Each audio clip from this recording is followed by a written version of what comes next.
quase tão antiga quanto a própria cidade. Apenas 2 anos e 9 meses separam a fundação do Rio de Janeiro da primeira turma de vereadores da Câmara Municipal. A primeira eleição se dá em fins de 1567, os vereadores assumem 20 de janeiro de 1568.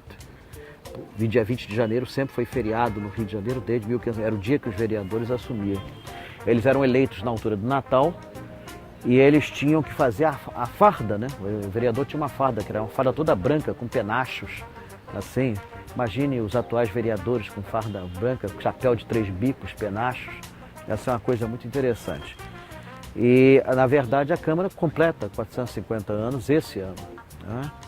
E eram 3 vereadores, como eu disse, eleitos por voto indireto, não podiam ser compadres, sócios, parentes. Foi há 450 anos. Uma história que Milton Teixeira tem orgulho de contar. Ele é descendente de um dos primeiros vereadores, João Pereira de Souza Botafogo, que deu nome ao bairro. O historiador se entusiasma ao falar do trabalho que era feito na época pelo Legislativo Carioca.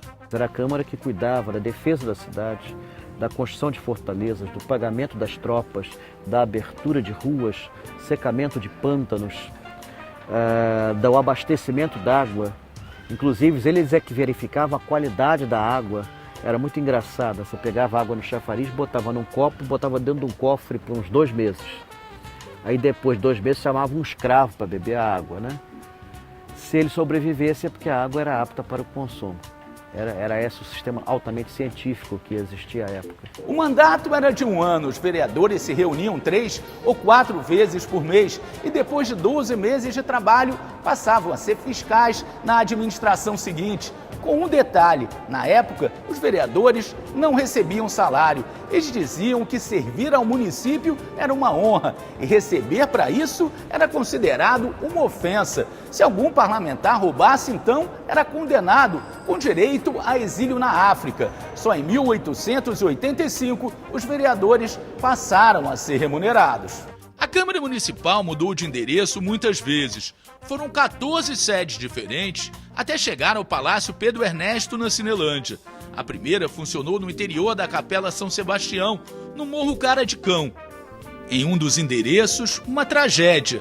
Um incêndio atinge um sobrado no Arco do Teles e destrói grande parte dos arquivos do Legislativo Municipal. A Câmara ocupou também o 2º andar do prédio, onde funcionava a Cadeia Velha, local onde hoje está instalado o Palácio Tiradentes, sede da Assembleia Legislativa. Os vereadores participam ativamente das campanhas pela abolição da escravidão e pela independência do Brasil, mas perdem força com a queda do Império e a proclamação da República. A cidade do Rio passa a ser Distrito Federal, capital da República. A Câmara Municipal é dissolvida e substituída por um Conselho de Intendência Municipal, que retira dos vereadores os poderes executivos que eles mantinham desde o século XVI. Na terceira década do século XX, a Câmara sofre mais uma derrota. Getúlio Vargas decreta o Estado Novo no país e uma das consequências é o fechamento das câmaras municipais. A essa altura, o Poder Legislativo Carioca já funcionava no Palácio Pedro Ernesto, inaugurado em 1923.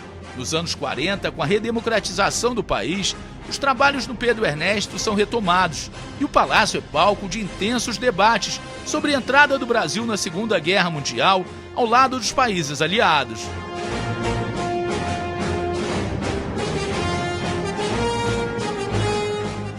Vários momentos, o Palácio Pedro Ernesto foi vítima da violência. A Câmara foi invadida em diversos momentos da sua história, foi invadida pelas tropas de Vargas, foi invadida no golpe de 64. Conta-se que muita coisa foi levada pelos capitães, generais e etc., que levaram lá. Eu conheci um funcionário que levaram até um relógio enorme que tinham lá. O grupo precisou de quase que uma tropa de soldados para levar o raio do relógio. Do prédio. Então você vê lá, você vê que tem um vaso Limoges e falta o par dele, então você vê essas coisas, né? Esses saques que ocorreram, mas mesmo assim a Câmara tem um acervo inestimável e merecia ser mais conhecido dos cariocas.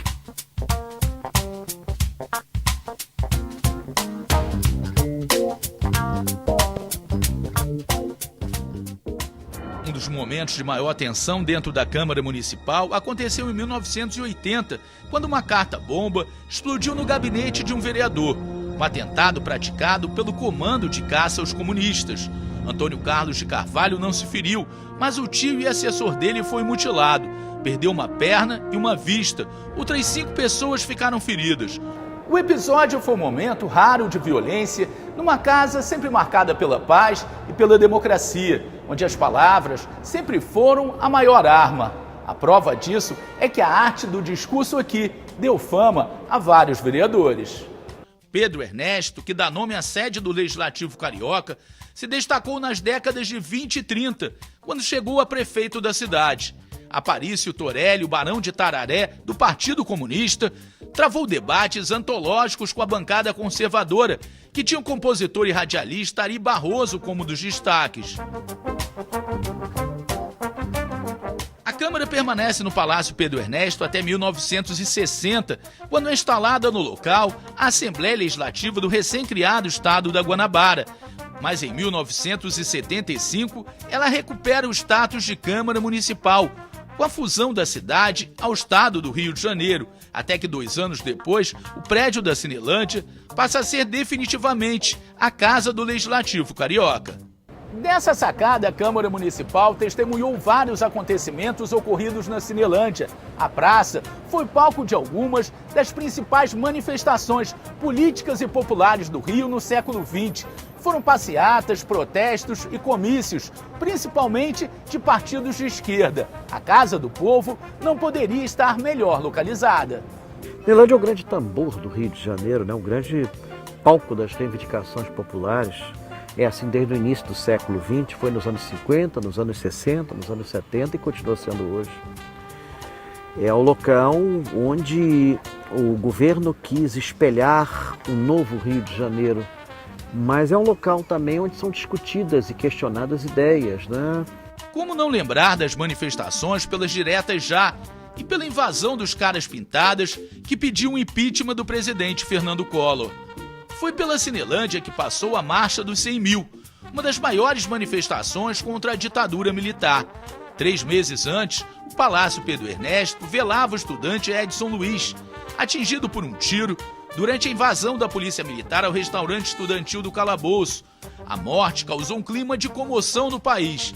Milton Teixeira destaca uma outra manifestação que parou o centro do Rio em 1945.